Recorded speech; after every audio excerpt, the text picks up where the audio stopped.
ध्यान से देखेंगे। What prevent an atom from being collapsed? What prevent, मैं आंसर डिस्कस करती जाऊंगी, चैट विंडो पे मैं आंसर चेक करने आऊंगी, but you have to be true to yourself. ठीक है, सब लोग अपना अपना आंसर देंगे, करेक्ट आंसर मैं बताऊंगी और मार्क्स देंगे 1 मार्क्स और सिंपली राइट टिक, टोटल टिक जितने होंगे वो तुम्हारे मार्क्स होंगे। सो पहला क्वेश्चन है what prevents an atom from being collapsed. Collapse का मतलब समझते हो, एटम एटम ही नहीं रहेगा, एटम के अंदर इलेक्ट्रॉन प्रोटॉन होते हैं। मैं सिर्फ ऐसे ही बता सकती हूँ, आप समझ जाओ क्या बोलना चाह रही। पहला, nuclear forces, movement of electron in discrete energy levels, C electron electron repulsion, D all of these. Yes, A nuclear forces. Nuclear forces आप लोगों ने पढ़ा नहीं है तो let me tell you. Nuclear forces बेटा क्या होते हैं, नई टर्म है तुम्हारे लिए। न्यूक्लियर फोर्सेस मैं बता रही हूँ तुम्हें, ये एटम होता है, एटम के अंदर न्यूक्लियस होते हैं और न्यूक्लियस के अंदर क्या होते हैं, न्यूट्रॉन और प्रोटॉन होते हैं। ये बात तो सबको पता है। न्यूट्रॉन प्रोटॉन के बीच में जो फोर्स होता है, न्यूट्रॉन प्रोटॉन के बीच में, अरे यार ये बच्चा अब लेना ही नहीं चाहिए था वापस।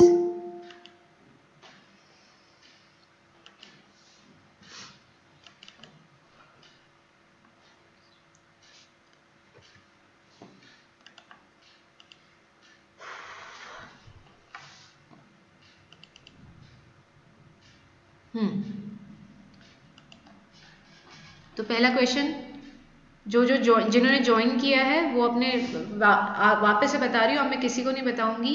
This is the first question on your screen. हर एक क्वेश्चन के आपको 1 मार्क्स देने हैं या टिक लगाना है, 1 टिक 1 क्रॉस ऐसे, और एंड में स्कोर बताएंगे। सब लोगों का आंसर मैं अभी चैट विंडो पे चेक करने आऊंगी। तो न्यूक्लियर फोर्सेस के बारे में मैं क्या बताई थी, ये न्यूक्लियस होता है, न्यूक्लियस के अंदर न्यूट्रॉन और प्रोटॉन होते हैं। न्यूट्रॉन न्यूट्रॉन के बीच में, न्यूट्रॉन प्रोटॉन के बीच में, प्रोटॉन न्यूट्रॉन के बीच में और प्रोटॉन प्रोटॉन के बीच में एक फोर्स एग्जिस्ट करता है, उस फोर्स को हम न्यूक्लियर फोर्स कहते हैं। याद रहेगा, याद रख सकते हैं। ठीक है, लिख लेना, ये एक्स्ट्रा इन्फॉर्मेशन मैंने दी है क्योंकि इधर क्या टर्म यूज करी है मैंने, nuclear forces. Electron electron repulsion मतलब दो सेम चार्जेस की बॉडी जब पास आती है तो रिपेल करती है। तो और आंसर है डी ऑल ऑफ दीज। तो इसमें से आपका करेक्ट कौन सा है, I am coming on chat window to check. तो जल्दी से मुझे रिप्लाई करेंगे किसका क्या आंसर है, एवरीबडी जल्दी से। कोई बात नहीं संचित, हाँ जी। निशा कह रही है डी, सक्षम कह रहा है D, other everyone need to reply, नहीं तो फिर अपने क्रॉस लगा देना। ठीक है, यस। तो मैं ज़्यादा वेट नहीं करूँगी, it was a theoretical question. तो जो भी ऑल ऑफ दीज बोल रहे हैं दे ऑल आर रॉन्ग, तो ज़रा अपने क्रॉस लगा लेना। Correct answer is B, correct answer is B. हमने आपको पढ़ाया था कि ये जो न्यूक्लियस होता है, न्यूक्लियस के चारों तरफ शेल्स होते हैं। इन शेल्स को हमने एक और नाम दिया था discrete levels. Discrete energy levels का मतलब क्या होता है, जब इलेक्ट्रॉन इन एनर्जी शेल्स में घूम रहा होता है, जब एनर्जी शेल्स में इलेक्ट्रॉन आपका घूम रहा होता है तो ना तो वो एनर्जी देता है और ना लेता है, तो एक कांस्टेंट एनर्जी से वो कंटिन्यूसली घूमता रहता है। तो इलेक्ट्रॉन इलेक्ट्रॉन रिपल्शन कुछ नहीं होता है। न्यूक्लियर फोर्स, अरे तुम वो सोचो ना, न्यूक्लियर फोर्स तो न्यूट्रॉन और प्रोटॉन के बीच में या प्रोटॉन प्रोटॉन के बीच में है। इधर हम बात कर रहे हैं एटम कोलैप्स क्यों नहीं करता है। एटम को कोलैप्स करने का मतलब समझो, ये न्यूक्लियस, ये इलेक्ट्रॉन घूम रहा था और इलेक्ट्रॉन अगर घूम के फाइनली न्यूक्लियस के अंदर घुस जाता तो आप क्या कहते हैं, एटम कोलैप्स हो गया। ठीक है, तो एटम कोलैप्स ना करे उसके लिए इलेक्ट्रॉन को घूमते रहना है। तो घूमते कैसे रहेगा, movement of electron in discrete energy level के साथ। आई होप क्लियर है। तो shall I move to the next question. So this is your next question. पहला क्वेश्चन है, second question, this is question number 2। मैं लिखती भी जाती हूँ, लेट्स सी अगर कोई बच्चा। Question number 2, which of the following statement is incorrect about the structure of atom. Atom के स्ट्रक्चर के बारे में कौन सी इंफॉर्मेशन इनकरेक्ट है। The whole mass of an atom is constituted in the nucleus. The atom is an indivisible particle. The atom as a whole is neutral. All the atoms are stable in the basic state. All the atoms are stable in the basic state. तो इसमें से A correct है. A के अंदर option है first कि सारा का सारा मास कॉन्सेंट्रेटेड होता है, और थर्ड है atom as a whole is neutral. B choice है ओनली 2 कि एटम इनडिविजिबल है, और सी चॉइस है 2 एंड फोर्थ क्या है, all atoms are stable in their basic state. तो कौन सा आंसर, और डी है none of these, A B C D. 2 minute 1 minute question रहेगा आपकी स्क्रीन पे, उसको देखो बढ़िया तरीके से, then I switch to the chat window. So हाँ जी मैम आई एम सेइंग हमें इनकरेक्ट वाला बताना है ना कि कौन सा ऑप्शन इनकरेक्ट है. Can you read this. Incorrect है ना. Yes ma'am. हाँ हो गया. शैल आई मूव. चलो अब मैं चैट विंडो पे चेक करने आ रही हूँ मुझे क्या आंसर मिला है. Let me see. ओके तो not sure, I think B. ऐसे नहीं होता तनिष, जो तुमको आया समझ में वो लिख दो. ठीक है बेटा.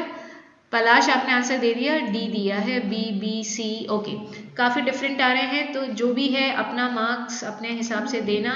And the correct answer is C. Atom is further divisible into electron, proton and neutron. ठीक है. और all the atoms are stable in basic state, ये रॉन्ग है.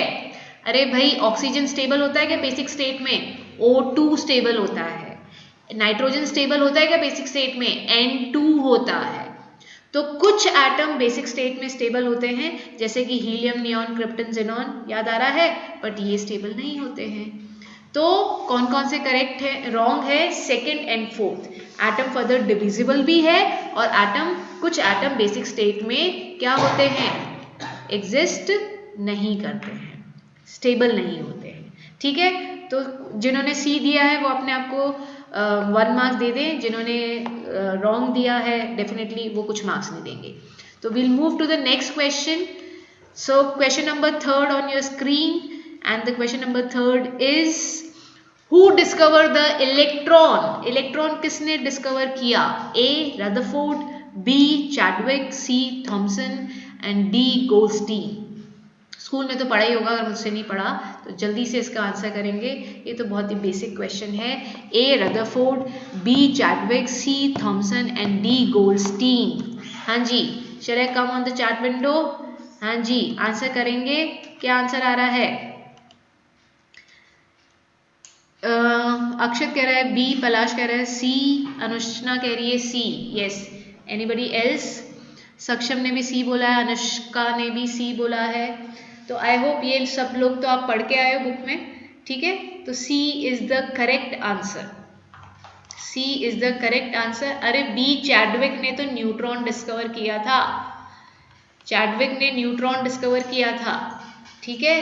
तो C is the correct answer. तो प्लीज अपने आप को मार्क्स दे दीजिएगा. Okay next question number 4 on your screen. Question number 4. Why do most of the elements try to participate in the chemical combination? Why do most of the elements try to participate in the chemical combination? A. To gain more electrons. B. To achieve inert gas configuration. C. To complete their octet. D. To complete their inner shells. Choose the correct option among the following. A. Both first and third. B. Both second and third. C. Only second. D. Both fourth and first. ध्यान से पढ़ो, 2 minute दे रही हूँ, जल्दबाजी मत करना. बढ़िया question है, प्लीज ट्राई टू कॉन्सेंट्रेट. दे दिया, देख लिया आंसर. जाऊं? चलो चेक करेंगे आंसर क्या है. ओके सो आप लोग क्या आंसर कह रहे हो? लेट मी सी. हाँ जी तो काफ़ी मिक्स्ड आंसर है. कुछ लोग सी बोल रहे हैं, कुछ लोग बी बोल रहे हैं. सी बी के अंदर घूम फिर रहे हो. तो चलो आओ मैं तुमको बताऊं करेक्ट आंसर. सो आंसर देखिए, कोई भी एलिमेंट क्या करता है, रिएक्शन में पार्टिसिपेट क्यों कर रहा है? एक एलिमेंट रिएक्शन में बच्चे पार्टिसिपेट करता है सो दैट वो इनर्ट गैस जैसा हो जाए, है ना, याद आ रहा है, किसके जैसा हो जाए, इनर्ट गैस की कॉन्फ़िगरेशन एक्वायर कर ले और अपना ऑक्टेट कंप्लीट कर ले। अरे क्या वो इलेक्ट्रॉन गेन करने के लिए करता है? नहीं, कई बार वो इलेक्ट्रॉन लूज भी करता है, ठीक है। क्या वो इनर शेल को भरना चाहता है? अरे इनर शेल तो ऑलरेडी फिल होता है, बाहर वाला शेल ही तो इनकम्प्लीट होता है, जब अंदर का भरता है तो हम बाहर मूव करते हैं। दिस इज द रूल कि पहले अंदर भरो फिर बाहर निकलेंगे। तो second and third are correct, मतलब बी चॉइस इज करेक्ट। जिसने बी दिया है वो अपने आप को 1 मार्क दे दे, टिक लगा ले, नहीं तो हाँ जी संचित। मैम बट हाइड्रोजन मैम तो हमेशा थोड़ी ना ड्यूप्लीकेट के लिए ऑक्टेट। करता है। हाँ मैम। बेटा आप हाइड्रोजन हाँ क्यों मैम। ले रहे हो? इसमें आपसे पूछा है क्या भाई आपको हमेशा, ये हमेशा वाली टर्म तो बोल ही नहीं ना, एक एटम एक एलिमेंट क्या करता है, केमिकल कॉम्बिनेशन क्या हो रहा है, या तो इनर्ट गैस के लिए, तो आप हाइड्रोजन के लिए बोलो वो इनर्ट गैस के लिए करता है, दूसरे एटम्स के लिए क्या बोलोगे, ऑक्टेट कंप्लीट करना चाहता है। बट सेकेंड और थर्ड तो रॉन्ग ही है ना, ऑक्टेट भी तो कंप्लीट करना चाहते हैं एटम्स। एक हाइड्रोजन मैम बट ड्यूप्लेट करता है, लिथियम इट्स भी तो ओके, ड्यूप्लीकेट मान करता लिया, है। मेरी बात सुनेंगे पहले, मेरी बात सुनेंगे। Is this incorrect? No, this is not incorrect, this is correct for maximum atoms, ठीक है। ड्यूप्लेट हाइड्रोजन लगाता है, अग्रीड, बट इसमें से कौन कौन सी करेक्ट है? तो करेक्ट तो पहले सेकेंड और थर्ड दोनों ही है ना। अब आप बोलो आपको क्या बोलना है। हाँ जी सुन रही हूँ मैं आपको, लेट मी नो कौन क्या बोल रहा है। हाँ जी बोलो बेटा, कौन बोल रहा था? क्या ये क्लियर है? Shall I move on? Yes ma'am. हाँ yes ma'am. Okay, next question, next question on your screen. Which NCERT का क्वेश्चन है, तो you should know which radioactive element is use in the treatment of cancer? Iodine 131, uranium 234, plutonium 239 and cobalt 60. This is not out of course question, this is NCERT question. तो if you have read NCERT then you should know, और मैंने भी NCERT में से read करके आपको बताया था, ठीक है। तो आई थिंक आप सबने पढ़ लिया है, तो this is your 5th question, ठीक है। ये हमारा कौन सा क्वेश्चन है? 5th क्वेश्चन है। तो मैं आंसर पे जा रही हूँ, चैट विंडो पे चेक करने आ गई, एंड लेट मी नो किसका करेक्ट है। हाँ जी आंसर किया है, जल्दी से बताएंगे।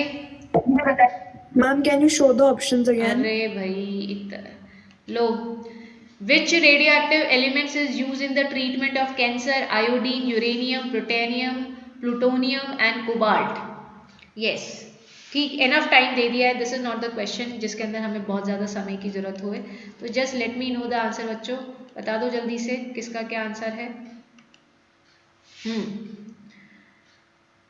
ये D A D D D A but not sure about it A.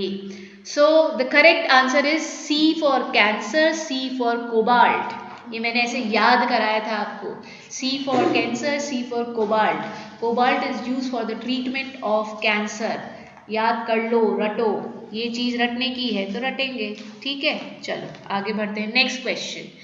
Which scientist gave the concept of fixed energy levels around the nucleus? किस साइंटिस्ट ने फिक्स एनर्जी लेवल्स का कॉन्सेप्ट दिया था न्यूक्लियस के चारों तरफ? Ernest Rutherford, Niels Bohr, J Thomson और none of these? Yes this is the question, जो कि ऐसे होता है। तो I am coming on the chat window. First is Ernest Rutherford, B. Neil Bohr, C. J.J. Thomson and D. none of these. So here I come to check my chat window and let me know the correct answer. So maximum बच्चा party B answer दे रही है, तो yes Neil Bohr is the correct answer.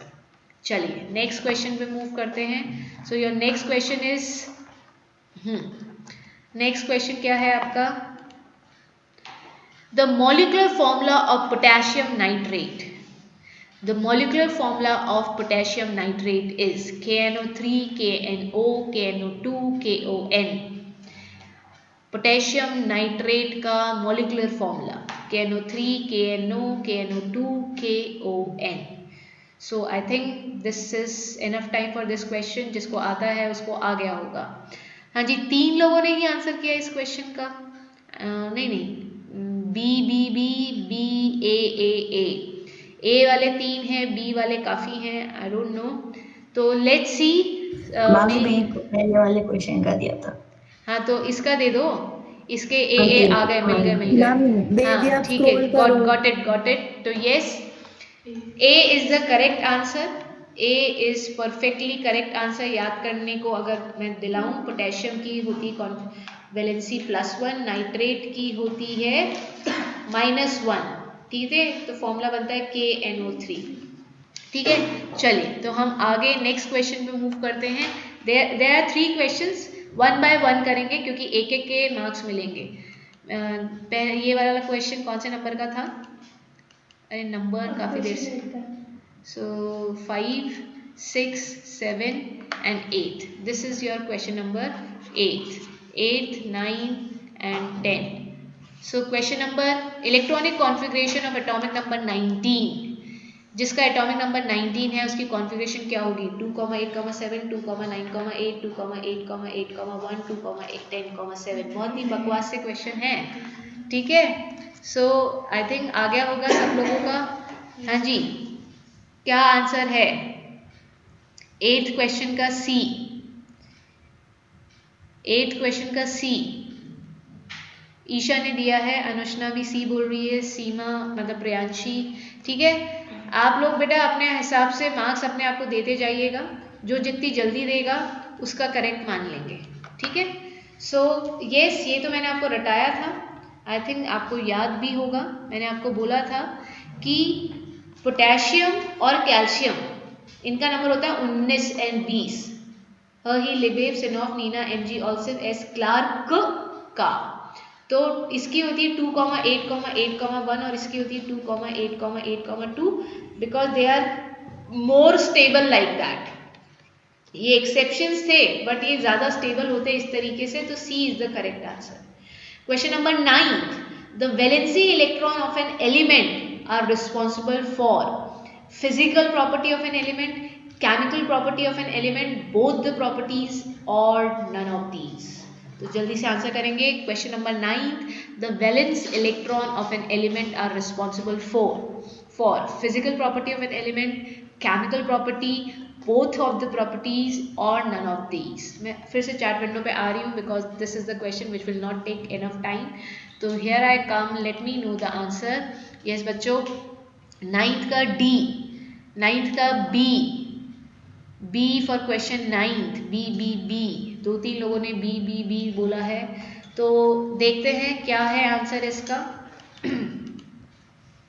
तो valence electron जिन्होंने भी chemical properties बोला है they are correct, because मैंने आपको पढ़ाया था, मैं आपको एक्सप्लेन करती जाती हूँ सारे कंसेप्ट, है ना। ये रिवीजन भी साथ के साथ हो रहा है। केमिकल प्रॉपर्टी बच्चे क्या होती है कि एक एटम दूसरे एटम से कंबाइन करता है। क्यों करता है? एक एटम दूसरे एटम से कंबाइन करके एक केमिकल फॉर्मूला बनाता है, एक कंपाउंड बनाता है जिससे कि वो दोनों स्टेबल हो पाए। और उस फॉर्मूला बनाने के लिए only the electron which are present in the outermost shell will participate, और वो इलेक्ट्रॉन जो कि आउटरमोस्ट शेल में प्रेजेंट होते हैं उनको वैलेंस इलेक्ट्रॉन बोलते हैं। और जब वैलेंस इलेक्ट्रॉन्स के इलेक्ट्रॉन में आदान प्रदान होता है, वैलेंस शेल के इलेक्ट्रॉन में आदान प्रदान होता है या फिर शेयरिंग होती है, तो एक कंपाउंड बनता है जो केमिकल कंपाउंड होता है, जिससे कि दो एलिमेंट्स की केमिकल प्रॉपर्टी चेंज हो जाती है। Hydrogen gas, oxygen gas combine करके they form a liquid water, ठीक है। तो completely properties, chemical properties alter होती है, फिजिकल प्रॉपर्टीज हो जाएगी, but answer B is correct. Valence electron of an element are responsible for chemical properties, ठीक है। तो B is the correct answer. Next question number 10th की अगर हम बात करें तो क्वेश्चन नंबर 10th क्या है? An element has electronic configuration 2,8,4। it will be classified as metal, non-metal, metalloid or none of these। yes, आ जाऊँ चैट विंडो पे देखने के लिए इसका आंसर। तो बताएंगे बच्चे इसका आंसर क्या लिखा है आप लोगों ने? सी मेटलॉइड सी। तो प्रियांशी एन तो कोई चॉइस ही नहीं बेटा, तो आंसर इज मेटलॉइड। ठीक है, आंसर क्या है? Metalloid is the correct answer. चलिए, सो हमारे 10 क्वेश्चन हो चुके हैं। Will move to the next question. Next question, question number 11th on your screen. Which of the following is an incorrect statement? I'm putting a stress on a word incorrect statement in reference with observation in Rutherford's alpha particle scattering experiment. Alpha particle scattering experiment में जो observation थी उसके reference में आपसे कुछ बातें करी गई हैं। क्या? Some of the alpha particles rebound after hitting the gold foil, some of the particles deflected from their path, some of the particle not passed through the gold foil, most of the particle pass straight through the gold foil। तो इसके अंदर और भी choice होनी चाहिए थी कि मतलब 1 में से A B C जो भी है। तो मैं आपको ये बता देती हूँ, more than 1 is correct, more than 1 is correct. अब आप आंसर करो। पहला आंसर क्या है? क्वेश्चन फिर से पढ़ देती हूँ। विच of the following is an incorrect? अगर आपको लग रहा है कि एक से ज़्यादा इनकरेक्ट है या एक इनकरेक्ट है, जैसा भी आपको लग रहा है, तो पहली स्टेटमेंट है some of the alpha particle rebound after hitting the gold foil, some of the particle deflected from their path, some of the particle not pass through the gold foil, most of the particles pass straight through the gold foil। So the incorrect choice is, so chart window पे आते हैं। Late me सी कितने लोगों ने answer देने की कोशिश करी है। So maximum Janata is saying कि सी, एंड सक्षम, जिस बच्चे ने 2 बोल दिए हैं तो वो इनकरेक्ट हो जाएगा। ठीक है, तो सक्षम तुम तो गेम से बाहर हो गए हो, गेम से नहीं इस क्वेश्चन से बाहर हो गए हो। तो ये C is the correct incorrect answer. ठीक है, इस क्वेश्चन का करेक्ट आंसर है जो कि इनकरेक्ट है। ठीक है, आर यू गेटिंग कंफ्यूज्ड? देखो, गोल्ड फॉइल से या तो maximum alpha particles they move straight, deflection ही नहीं हुआ। ठीक है, कुछ अपने पाथ से डिफ्लेक्ट हो गए थे, याद आ रहा है? ऐसा कुछ डायग्राम बनाया था, कुछ इस तरीके से हुए थे, और मैक्सिमम सीधे चले गए थे, और कुछ 1 आउट ऑफ 12,000 रीबाउंड किया था, रीबाउंड। बट ऐसा नहीं हुआ था कि गोल्ड फॉइल से particle not pass through the gold foil. तो ये स्टेटमेंट गलत है। इसके लिए करेक्ट स्टेटमेंट क्या है? रीबाउंड वाली। ये इनकरेक्ट हो गई, तो आंसर तो सी है ना? आपको इनकरेक्ट ही बताना था, तो डू नॉट गेट कंफ्यूज। चलिए नेक्स्ट देखें। How many atoms of oxygen are present in, आप इसको ऑक्सीजन एटम कर पाओगे? थोड़ा सा, चलो ये छोड़ो, ये तुम्हारे लिए डिफिकल्ट हो जाएगा। नेक्स्ट क्वेश्चन देखो, आ जाओ। विच of the two will be chemically more reactive? Sulphur, this is question number 12, sulfur with atomic number 16 और chlorine with atomic number 17। कौन ज्यादा रिएक्टिव होगा? नहीं आएगा, मैं बताऊंगी। Chlorine, sulphur, both are equally reactive. Can't say तो चलो, तो हो गया डिसाइड। चलो चैट विंडो पे आ जाए जरा। सो आंसर क्या है देखा जाए। काफी लोग 12th का बी ही बोल रहे हैं, तो लेट मी सी कौन लोग करेक्ट हैं। तो जो भी बी बोल रहा है वो सब अपने आप को 0 मार्क्स दे दो। तो मैं तुमको समझाती हूँ। क्लोरीन 2,8,7, सल्फर 2,8,6 कॉन्फ़िगरेशन होती है। इसको चाहिए 1 मोर इलेक्ट्रॉन, इसको चाहिए 2 मोर इलेक्ट्रॉन। कितने इलेक्ट्रॉन देने आसान है? डेफिनेटली 1 इलेक्ट्रॉन देना ज्यादा आसान है। अरे इसकी तो 1 की डिमांड है ना, तो 1 इलेक्ट्रॉन निकालना और 1 इलेक्ट्रॉन देना। मेरी बात सुनेंगे? क्योंकि ये मैक्सिमम जनता ने गलत किया है, चीटिंग भी कर ली हो, कोई बात नहीं, तो सभी डूबे हो एक साथ ही। तो यही होता है चीट करने से, सब डूबते हैं एक साथ। ठीक है, तो क्लोरीन, सोडियम लास्ट शेल में 1 होता है, तो 1 देना भी आसान होता है और 1 लेना भी आसान होता है। तो जो चीज आसानी से करी जा रही मतलब वो मोर रिएक्टिव है। ठीक है, मोर रिएक्शन। मोर रिएक्टिव कौन पर्सन होता है? जो जल्दी से मिंगल हो जाता है, ठीक है। अ ह्यूमन बीइंग, कुछ लोग क्या होते हैं, बहुत ही इजी गोइंग होते हैं, they mingle around with everybody. तो उसके अंदर what are they doing, they are basically connecting with another people. So कौन कनेक्ट इजीली करेगा? जिसकी डिमांड कम होगी। भैया मेरे में से 2 इलेक्ट्रॉन ले लो, 3 इलेक्ट्रॉन ले लो, तो वो 2-3 इलेक्ट्रॉन डिमांड बढ़ती जा रही है। मुझे 2 इलेक्ट्रॉन दे दो, मुझे 3 दे दो, और एक बोलेगा मुझे तो सिर्फ 1 ही दे दो। तो जो कम डिमांडिंग होगा वो ज्यादा रिएक्टिव होगा। Are you getting this point और नॉट? क्योंकि ये मैक्सिमम जनता का गलत है, इसलिए आई एम सेइंग। तो yes, chlorine is the correct answer, जो किसी बच्चे ने सही नहीं दिया था। चलिए आगे बढ़ते हैं, दिया है तो मार्क्स दे देना अपने आप को। Next question number 13 on your screen. The atomic mass of sodium is 23। Sodium का एटॉमिक मास है 23। The number of moles in 46 gram, 46 gram of sodium में कितने मोल्स प्रेजेंट होंगे? यस, जल्दी से करके बताएंगे। The atomic number of sodium is 23, the number of moles in 46 gram of sodium 4, 2, 0, half. It required calculation, जो आप अपनी कॉपी में करो, then let me no.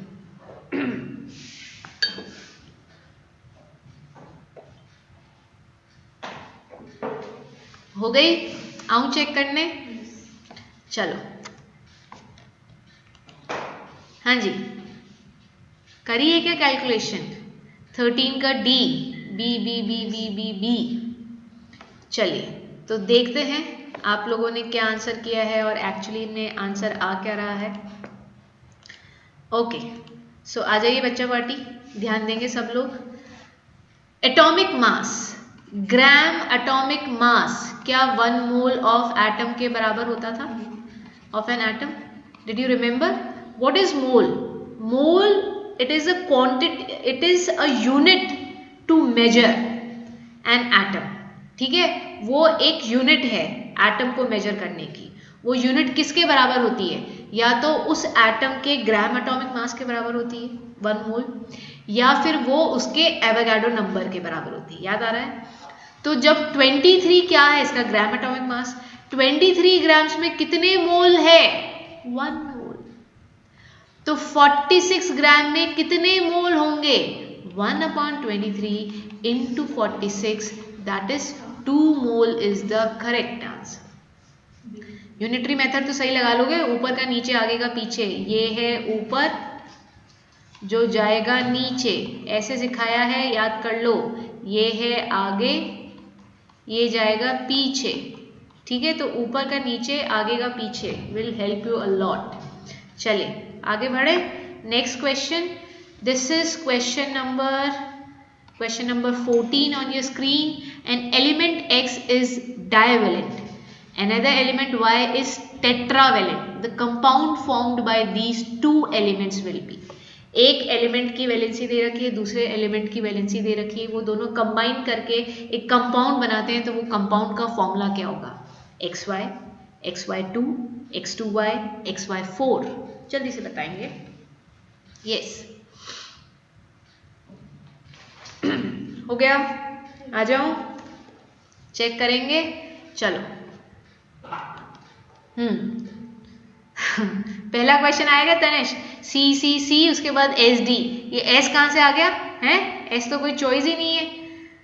Sorry ma'am, there is something wrong with my laptop. Okay, it's okay. So Akshat is saying C, Palash is giving me B answer. किसी और ने भी दिया क्या?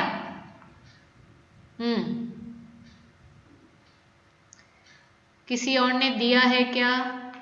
तो चलिए, we'll discuss this question. This is an answer. This is the answer. हाँ, मैं समझ गई पलाश कि तुमने बी आंसर दिया है। मान्या XY2। चलो देखते हैं, देखो जरा सब लोग अपना चेक करेंगे। देखो डाइवेलेंट, बच्चे डाइवेलेंट मतलब जिसकी वैलेंसी है 2, वाई टेट्रावेलेंट जिसकी वैलेंसी है 4। तो हमको क्या पता है, सिंपलेस्ट फॉर्म में रेशियो होता है 1 और 2। तो X2Y, तो जिसने C लिखा है वो करेक्ट है। X2Y is the correct answer. देखो आ रहा है क्या समझ में? 1 और 2।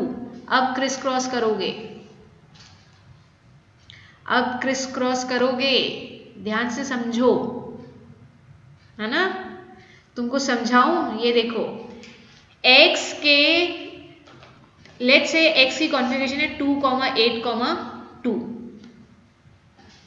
y की कॉन्फ़िगरेशन क्या है 2,4,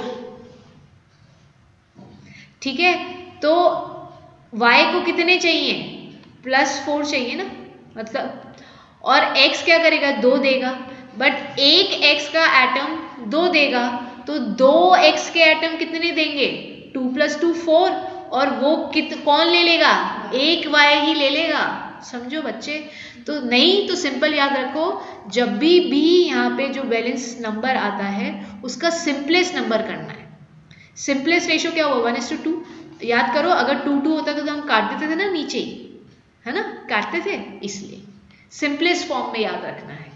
आई होप ये क्लियर हो गया होगा। चले मूव ऑन, मुझे बता सकते हो, let me know is this clear to you, unmute yourself and let me know बच्चे, बताओ जल्दी से। Yes ma'am. चलो आ जाओ, ओके बेटा। Next question, question number 15 on your screen. 15 question है 1 U और 1 AMU means क्या, 1/12 of mass of C12 atom, mass of C12 atom, mass of O16 atom, mass of hydrogen molecule। क्या पता लगता है 1 AMU किसके बराबर होता है? बिल्कुल डायरेक्ट क्वेश्चन है, बहुत बार क्लास में डिस्कस किया है, तो ये तो भैया आंसर कर दो फटाफट। ए कुछ 4-5 लोगों ने, हाँ जी बोलो। अब एक को ऑप्शन दिखा दो। अरे इतने धीरे मत चलो भैया, चलो। सो यस, 1 AMU की डेफिनेशन ही क्या होती है, 1 AMU is equal to 1/12 the mass of 1 carbon atom. एक कार्बन एटम के हमने 12 पीसेस किए थे, याद आता है, ये डायग्राम बार बार बनाती हूँ, और ये एक पीस का मास क्या होता है 1 AMU। सो 15 क्वेश्चन हो चुके हैं और this is our 16th question. पहले 16 को देखेंगे। What was the source of alpha particle in Rutherford scattering experiment? Alpha particle कहाँ से मिला था? Hydrogen nuclei, argon nuclei, helium nuclei और नन ऑफ दीज। मैंने टिक गलती से लगा दिए हैं, ठीक है, मैं तो आंसर पे टिक बाद में फिर से लगा दूंगी। So hydrogen nucleus, argon nucleus, helium nucleus और नन ऑफ दीज, कौन सा करेक्ट है बताएंगे? यस जल्दी से बच्चों, हाँ जी हो गया, करें डिस्कस? ओके ये लो डिस्कस करते हैं। ये आ गए हैं हम चेक करने। तो सी की झड़ी लगी है, प्रियांशी ए भी बोल रही है, बी ओके, बी भी है, सी भी है, ए भी है, सारे आ गए, बस डी नहीं बचा। डी नन ऑफ दी है क्या है, जो डी का आंसर नहीं किया तुम लोगों ने? चलो आ जाओ देखते हैं।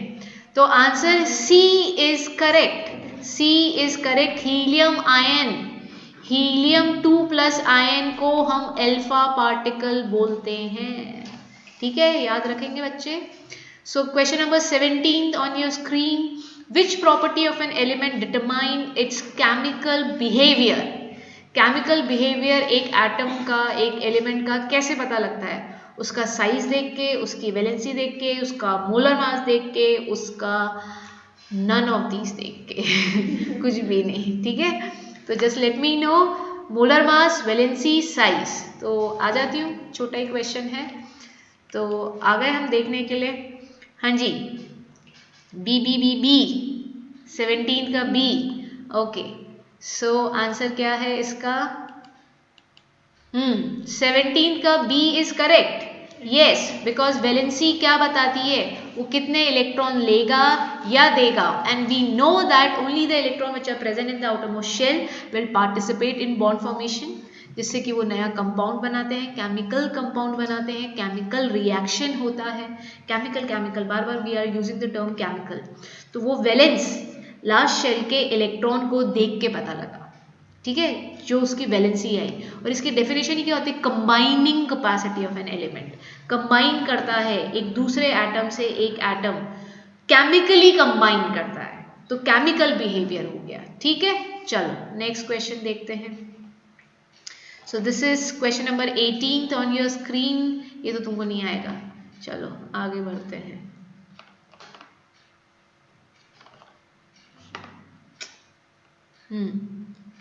So next is what mass of carbon dioxide will contain, ये कर सकते हो।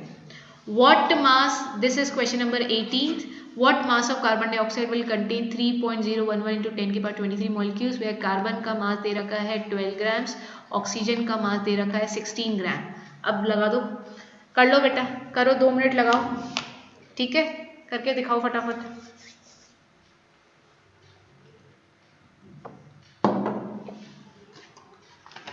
Everyone try this question.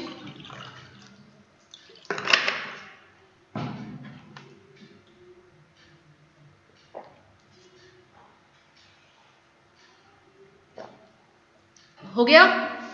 Unmute करके बता देना, ठीक है, जस्ट लेट मी नो। आ जाओ बच्चे। Yes ma'am. Okay Yes, ma'am. Okay Yes, बेटा, ma'am. ओके ओके, आ गए आ गए आ गए। पलाश, बी इज द आंसर। कितने लोगों ने बी? ए, ईशा का डी आ रहा है, दिया का ए आ रहा है, आयुषी का डी आ रहा है, अनिका का बी आ रहा है, किया, सक्षम और खुशी का बी आ रहा है। तो चलिए देखते हैं। आई होप जो लोग आंसर कर रहे हैं वो खुद कर रहे हैं, ठीक है। मैं बार बार ये चीज़ नहीं बोलूँगी बेटा, चीट करके आप अपने करियर के साथ खिलवाड़ कर रहे हैं, है ना, तो that won't be a smart move. अपने आप को ख़त्म करना is not a smart move. So carbon dioxide का सबसे पहले मॉलिक्यूलर फॉर्मूला निकालेंगे। वो कैसे निकालते हैं? C+2 × O। कार्बन का एक एटम का मास है 12, ऑक्सीजन के एक एटम का मास है 16, तो 2 का कितना होगा? 2 × 16, तो 12 + 32, that will give you 44 grams.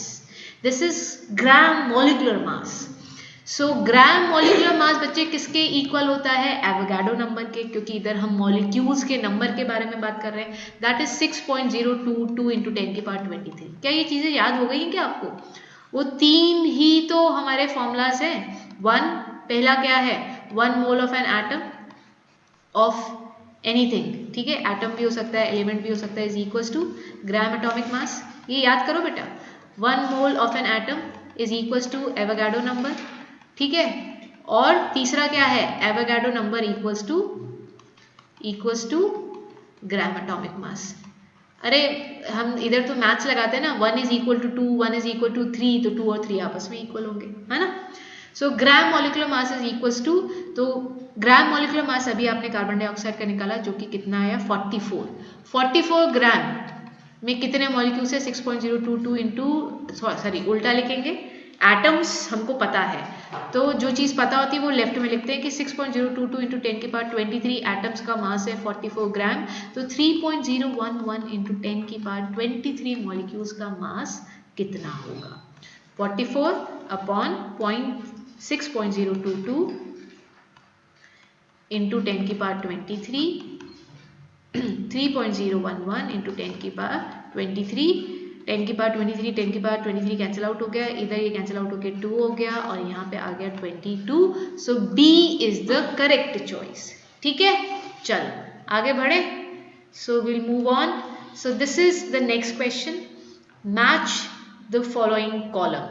इसके अंदर हम एक एक पार्ट लेते हैं। हमने 18th किया ना, तो वील टेक दिस एज 19, 20, 21, 22, ठीक है। तो ये 4 क्वेश्चन बन गए हैं, तो आराम से करो।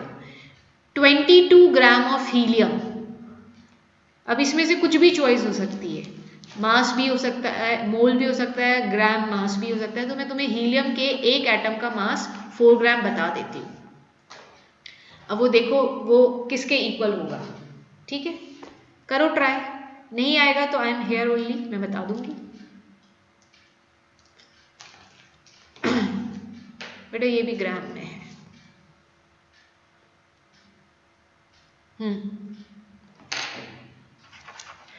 कैल्शियम का मास 40 होता है, ये दूसरे क्वेश्चन में तुमको जरूरत पड़ेगी। 23 सोडियम का होता है, क्लोरीन का 35.5 होता है। चलो स्टार्ट करें। पहला क्वेश्चन हो गया है, जिसको भी करना था जिसको आ गया होगा उसको आ गया होगा। शैल आई मूव ऑन, बढ़ जाऊं क्या आगे? ओके बताओ 19th का, अरे वाह लोगों ने आंसर दिया है, तो yes 7 mole is the correct answer. जिनको नहीं आता है वो मेरे साथ देख लेंगे बच्चे। देखो हीलियम, 4 ग्राम हीलियम में कितने मोल है? 1 मोल है। अरे डेफिनेटली इधर ग्राम दे रखा है तो ऑब्वियसली इधर ग्राम तो आएगा नहीं, ग्राम ग्राम के इक्वल तो हो ही नहीं सकता ना। तो 4 ग्राम के अंदर 1 मोल हीलियम होती है, तो 28 ग्राम में कितनी हीलियम होगी? 1/4 into 28, that will give you 7 मोल। तो ये 7 mole is the correct answer. अरे ये 22 तो नहीं लेते क्योंकि 20 और 21 हो जाएंगे तो 22 तो हमें पता लग ही जाएगा कौन सा होगा। ठीक है, तो चलो second 20th question. 0.5 mole of oxygen, oxygen का मास होता है 16 ग्राम, तो बताओ 0.5 मोल ऑफ O2 किसके बराबर होती है? 0.5 मोल ऑफ O2 किसके बराबर होती है? क्वेश्चन में बोलती जा रही हूँ 0.5 mole of O2 is equals to what? 0.5 mole of O2। हाँ जी मैम हाँ जी मैम अगर मैम ऑक्सीजन 16 ग्राम होता है, तो मैम अगर हम उसको 0.5 से इंटू करें तो मैम आंसर तो 8 ग्राम्स आएगा। तुम अपनी बात तुमने जो कर लिया कर लो, तुम्हारा आंसर मैच नहीं कर रहा, इट्स ओके। ठीक है, क्वेश्चन करेक्ट है, क्वेश्चन करेक्ट है। ओके देखना पलाश, अब तुम क्या मिस्टेक कर रहे हो तुम अभी पकड़ लोगे जब देखोगे मेरे साथ। तो ठीक है, जिन लोगों को आंसर करना था उन्होंने कर दिया है। तो हाँ जी पलाश, आपसे बच्चे जो ब्लंडर मिस्टेक हो रही है, आप O देख रहे हो, गिवन इज O2, O2। तो O2 इज अ मॉलिक्यूल जिसका मॉलिक्यूलर फॉर्मूला होता है, और इसका ग्राम मॉलिक्यूलर फॉर्मूला बच्चे होता है 2 × 16, that is 32 grams. This was the mistake you were doing, है ना। तो 32 ग्राम्स, 32 ग्राम में कितने मोल होती है? 1 मोल ऑफ O2 मॉलिक्यूल। तो उल्टा लिखेंगे, 1 मोल के अंदर 32 ग्राम है, तो 0.5 मोल के अंदर कितना होगा? 32/1 इंटू 0.5, 0.5 इज बेसिकली 1/2, और ये कैंसिल आउट होके यहाँ पे आ गया 16।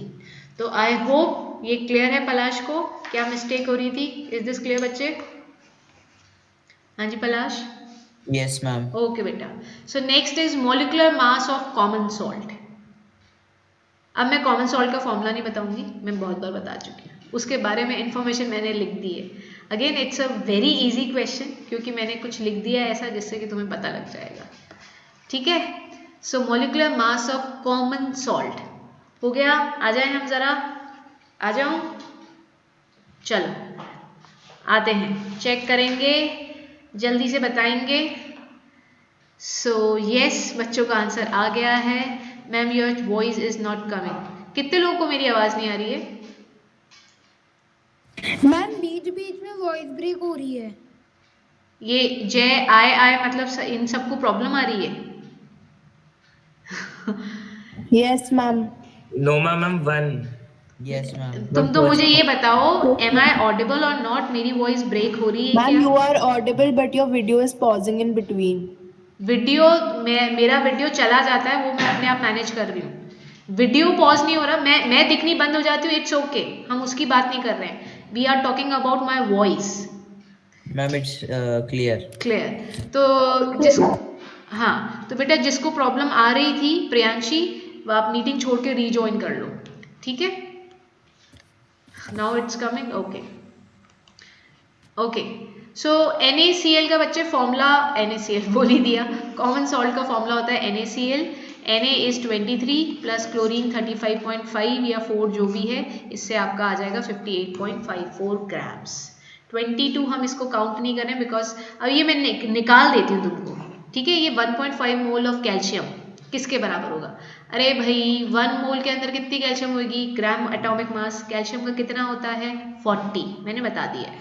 तो 1.5 मोल का कितना होगा? यूनिटरी मेथड लगा लो, 40/1 इंटू 1.5, ये इधर नीचे ले जाओ, 3/2, ये इधर चला गया 20, तो 20 इंटू 3 कितना आ गया?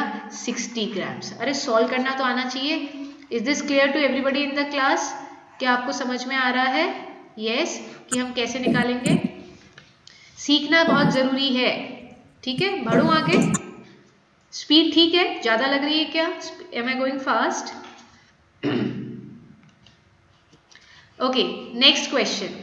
ये नेक्स्ट क्वेश्चन हम पूरा एक साथ ले रहे हैं। दिस इज क्वेश्चन नंबर 2 और जिसका करेक्ट हो वो इसको 22 एंड 23 दो काउंट कर लो, मतलब आप 2 बार टिक लगा देना या 2 बार रॉन्ग लगा देना, ठीक है।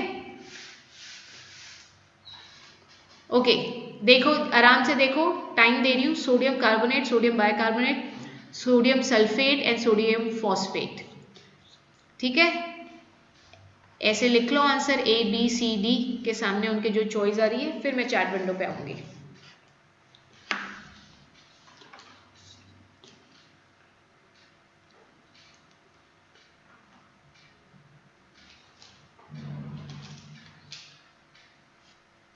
हो गया? आप लोग बताना मुझे।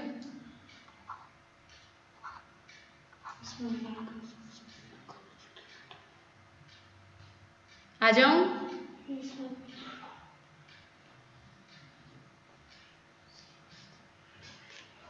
ओके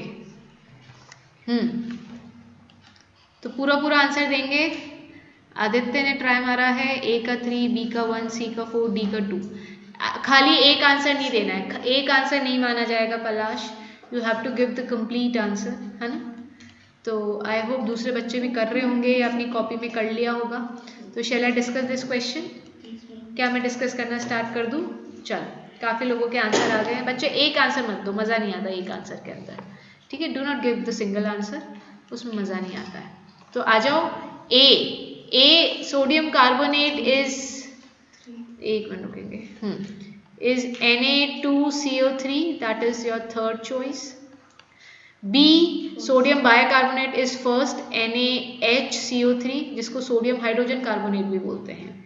सोडियम सल्फेट, ये तो सल्फेट के नाम से समझ में आ गया होगा, Na2SO4, एंड फॉस्फेट भी उसके नाम से ही समझ में आ गया होगा, फॉस्फेट इज Na3PO4, ठीक है। चारों करेक्ट है तो 2 बार टिक लगा लेना।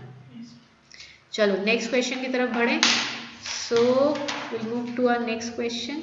So our next question is again 1 marks, 1 marks का क्वेश्चन है।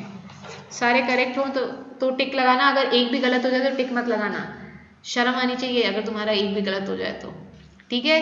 कॉलम में आपको फर्स्ट कॉलम में एटम्स दे रखे हैं और सेकंड कॉलम में उनके सिंबल्स दे रखे हैं, मैच कराना है, ठीक है। करो, 2 मिनट दे रही हूँ, अनम्यूट करके बता देना कि मैम हो गया, आ जाओ आप चेक करने।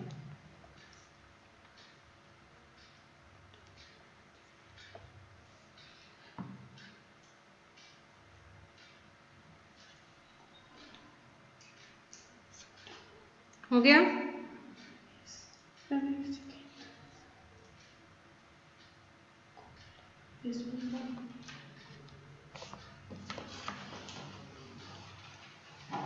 जवाब ही नहीं देते बच्चों।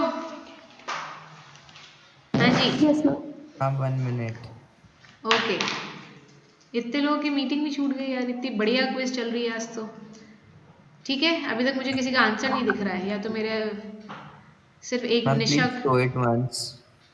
हाँ मैम दिखा, एक बार वापस लगा दो। ठीक है सक्षम बेटा।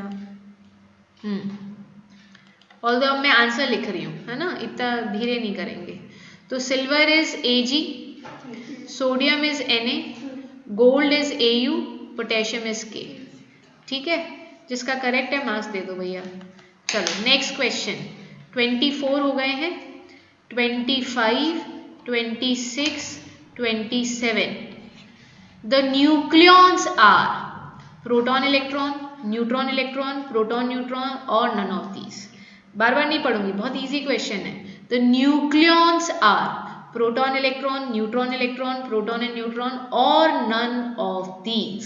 तो चलिए, अरे अरे अरे नेक्स्ट क्वेश्चन पे आ गए हम तो आ जाए स्क्रीन पे देखने के लिए। ये तो बच्चों वाला क्वेश्चन है, समय थोड़ा ना लगेगा इसके अंदर। Do you want time? Shall I come on the chat window?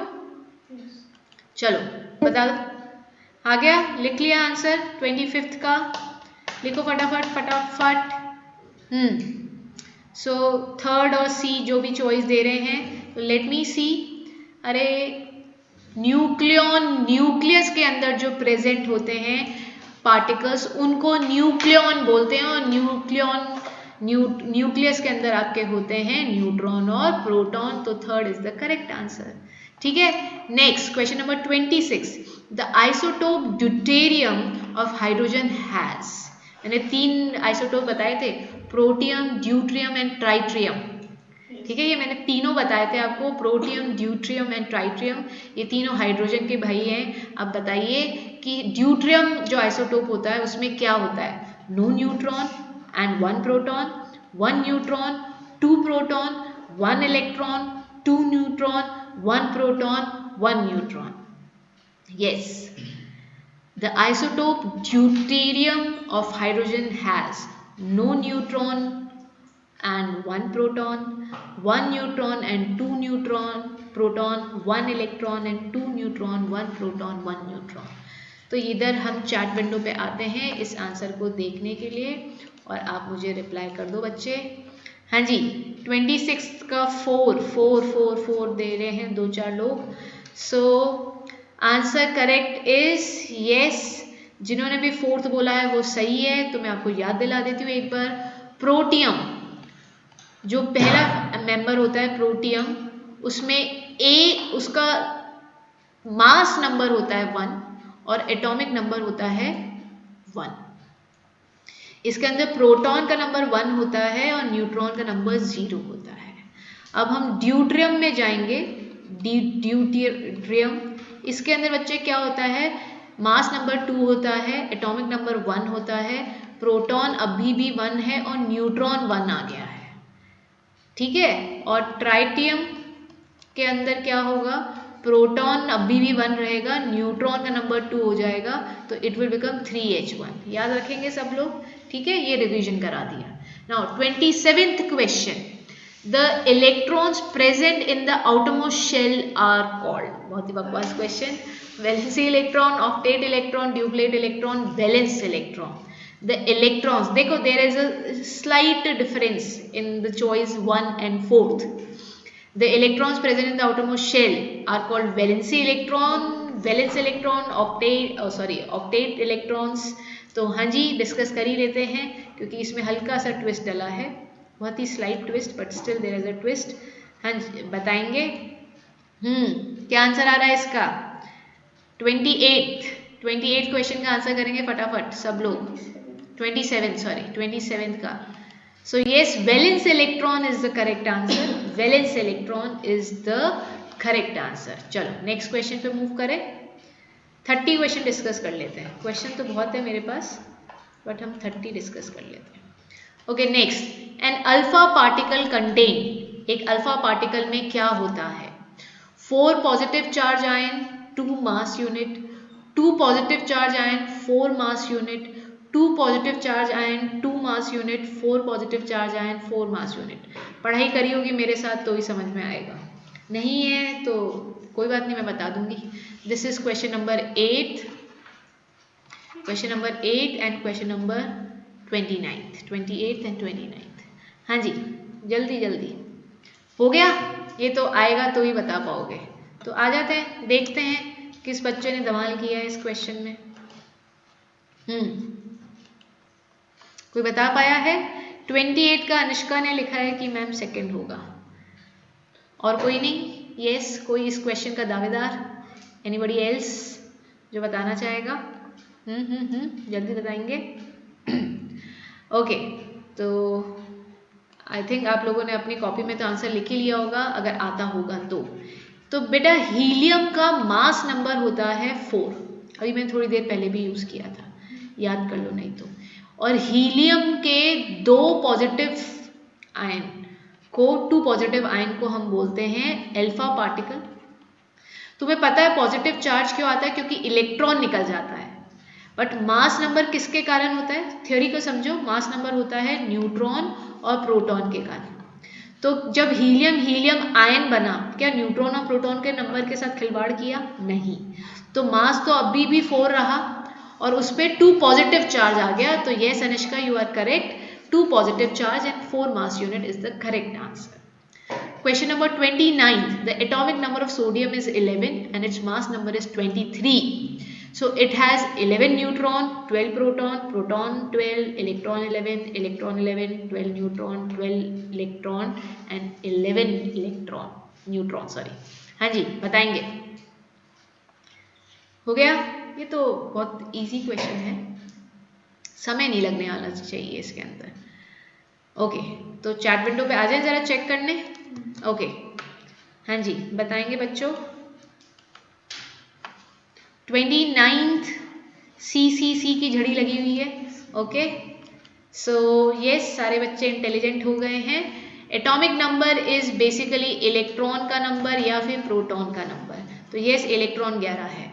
Mass number 23 that is equals to n+p। Proton हमको 11 दे रखे हैं तो इससे हम न्यूट्रॉन कैलकुलेट कर लेंगे और न्यूट्रॉन हमारे आ गए 12, तो yes third is the correct answer. Very good बच्चों।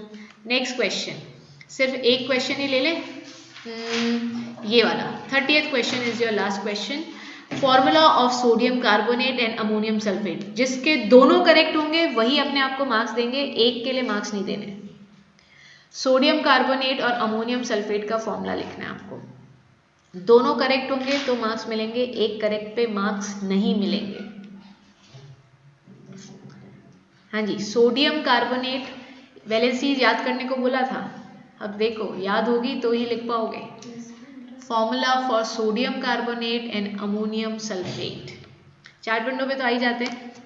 Sodium carbonate and ammonium sulphate, sodium carbonate and ammonium sulphate. देखते हैं कोई बच्चा आंसर कर भी पाएगा या नहीं। बुक नहीं खुलनी चाहिए, कॉपी नहीं खुलनी चाहिए, कहीं से चीट नहीं करना है। संचित एक आंसर नहीं माना जाएगा। I already told you I will not consider one choice, ठीक है? आपने दे दिया आंसर तो चलो मैं आंसर कर रही हूँ, समय मैंने ऑलरेडी दे दिया है, जिसको आ जाएगा उसको आ जाएगा। तो सोडियम की वैलेंसी होती है 1, कार्बोनेट की वैलेंसी होती है 2, क्रिस क्रॉस करोगे Na2CO3। अमोनियम की वैलेंसी होती है 4 + 1 सॉरी, एंड सल्फेट की होती है 2, क्रिस क्रॉस करोगे NH4 होल ट्वाइस SO4, ठीक है? NH4 whole twice SO4। बोलो आया समझ में? यस। चलिए जल्दी से स्कोर अपना बता दें सब लोग, किसने कितना स्कोर किया है, सच सच बताएंगे। Late me know the score of